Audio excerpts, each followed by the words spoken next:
We've got Danny Kanell with us. We're going to talk some college football and probably hit on the Super Bowl. Danny, what's up? How are you, man? I am great. It's good to see you guys in person. Now I can put, I can see people because, when you're talking on a phone, it's hard to connect. Or when you're yelling at people on Twitter. Exactly, that too. Or if I want, see, now I'm next to Dawn, so I can just wring her neck right now. Like if she says something I don't like, we can get into it. I have a question for you guys because I've been so just entrenched in Super Bowl radio. Yeah. Is Brian Harsin still the coach at Auburn? Or what? I am genuinely asking that question because I can't keep track. Like he's fired one day, he's back. Is there an endorsement or not? Like what is happening? The one constant is he's on vacation. Yeah, he's on a beach drinking out of a cup. He's on a boat with T-Pain. I don't know. They told him to come back, and he gave him a nice little. Meh. Yeah, he's like, I've been hustling, working. I'm enjoying my vacation. Doesn't this thing have to be where Auburn is trying to figure out how to fire him with cause? It sure feels that way. Man, I tell you, this aspect of college football, I both love and hate it, right? Because it's the nasty side, which college football fans in general, some conferences more than others, get a little bit crazy. They become a little bit, like lunatics in their fandom for their teams, and they'll do whatever it takes to get their way. And now you've got a faction of Auburn fans who want their way, which would be a new direction at head coach, and they will not stop at anything to get there. So here's what I think is disgusting. If the rumors are true, they're disgusting. If the rumors aren't true, it's disgusting. So nobody wins in this situation that's unfolding for Auburn. I mean, I guess Brian Harsin wins in the end if he gets paid. If he but that's the with cause aspect that comes into it. So they're trying to, gin up whatever they can to find out if they can get out of it. But what if they can't? It's like a messy divorce, and the fans are the kids. Yes, exactly. Yes, except the kids have way too much say, and they have too much influence. In my family, the kids are the last ones we go to. It's like me and my wife. We'll take some input, but in the end, we're going to do what we want to do.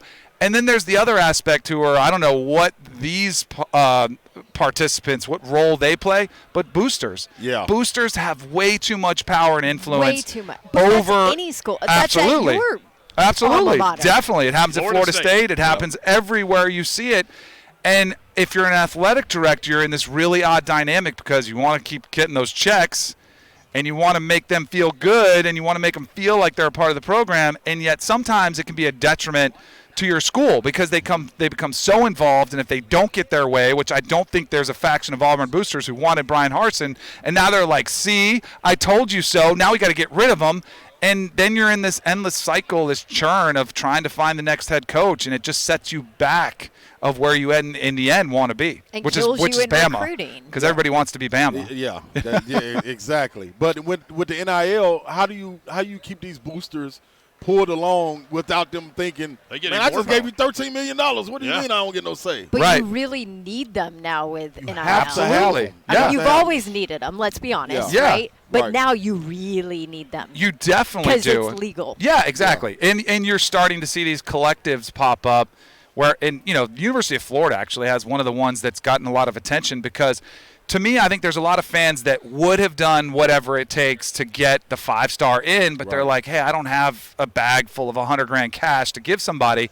And so schools are getting creative, and they're offering monthly subscriptions, starting as low as $5 a month to contribute to this fund, which in the end is going to go out to paying NIL fees to have the player endorse whatever. So if you feel like, hey, I just want to be a part of it, you can chip in $5 all the way up to $1,000 a month. Wow. And then, of course, you'll still have the big boosters that are out there that'll cut whatever check it takes. And then it's just one mess of a situation.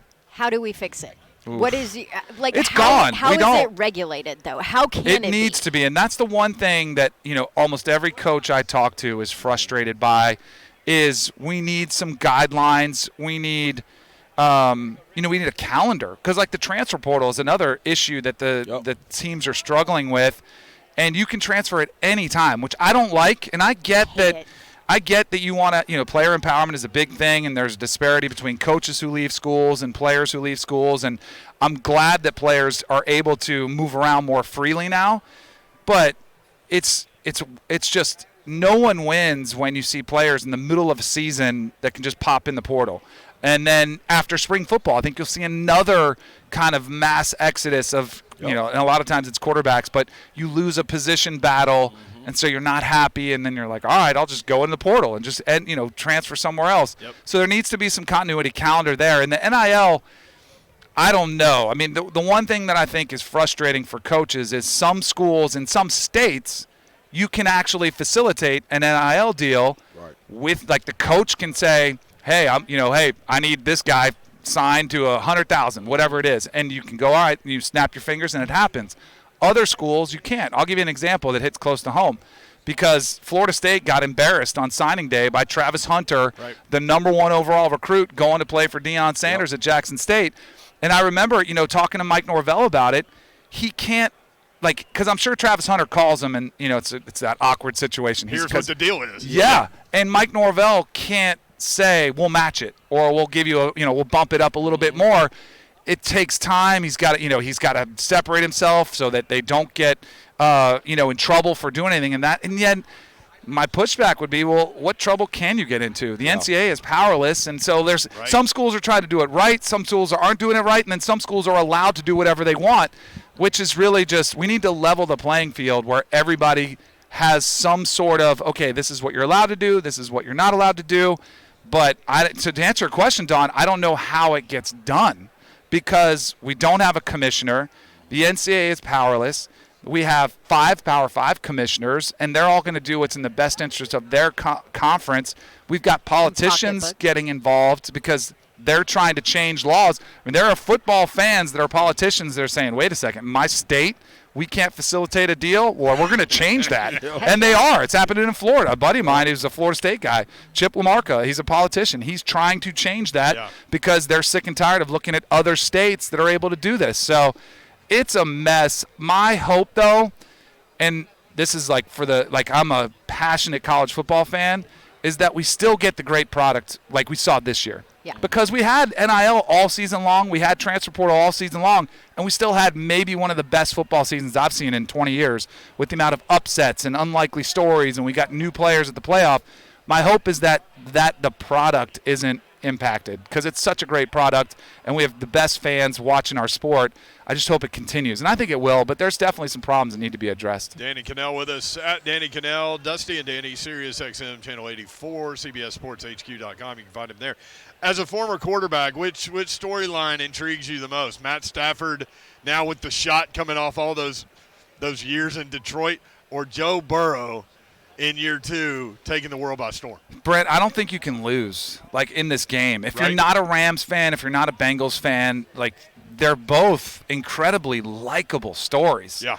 I mean, Matthew Stafford playing in a wasteland that's Detroit, getting beat up and battered. His wife has battled disease and come back from it. She's a great story. Yeah. He's still, he's humble, he's not a diva. And then you got Joe Burrow, who's this young, absolute superstar, who I don't know if you guys know, I am fascinated by how he toes the line of being cocky and yet being likable, because typically in our country, if you're like Baker Mayfield, right? He's cocky, so he has his haters. Almost everybody, Burrow, kind of likes him, and yet he is cocky, but he doesn't cross that line. It's a fascinating dynamic to see unfold. Do you think he tries to play that? Or do you think that's just I think it's authentic, which is why it works. Yeah. Okay. Like him in the purple tinted glasses, and a reporter asked him about it, what's up with the shades? And he's like, I just liked him. That was, and I think he was right. Now, he might have had an influence. I go back to me, when I wore looks that were different. Yeah. Typically, there was a female behind that inspiration, If she said it looked good. I actually did. I hate to admit this. I dyed my hair platinum blonde at a very low point in my career. Is that picture out there? Can we find it? It exists. Yes. Yeah, I've tried to scrub it. It's a little bit hard to find. But the stylist that was doing my hair was super hot. Brad Pitt had just done it. She was like, I think it looked great on you. And so I was like, let's roll with it. And then I got cut 3 months later, which I still attribute my last snap in the NFL, my career ended because of that horrific decision. So, yeah, it was definitely not good for the career. Well, it's good to see you, man. Thanks for always being willing to hop on the show. I love it, man. I love being on with you guys. Yep. You guys are some of my favorites. Just real quick, Danny, on the way out, what colleges did the Super Bowl quarterbacks here we go. Here we go. Just tell me what Burrow's an Ohio guy who started his career at Ohio State and then was stolen by LSU. No, wasn't utilized properly, and then went and won a national title where the real football people and knew I'm how to sure utilize we won't his hear talent. any about the SEC ties for the quarterbacks at all week. You guys are the best. Thank you. Thanks, that's like slightly died. There's a better one. There's a better picture than this. Yeah, don't worry, we'll put the picture out for y'all. All right, thank you, Danny. At Danny Kanell on Twitter. More from Radio Row in Los Angeles next. 3HL 104.5 The Zone.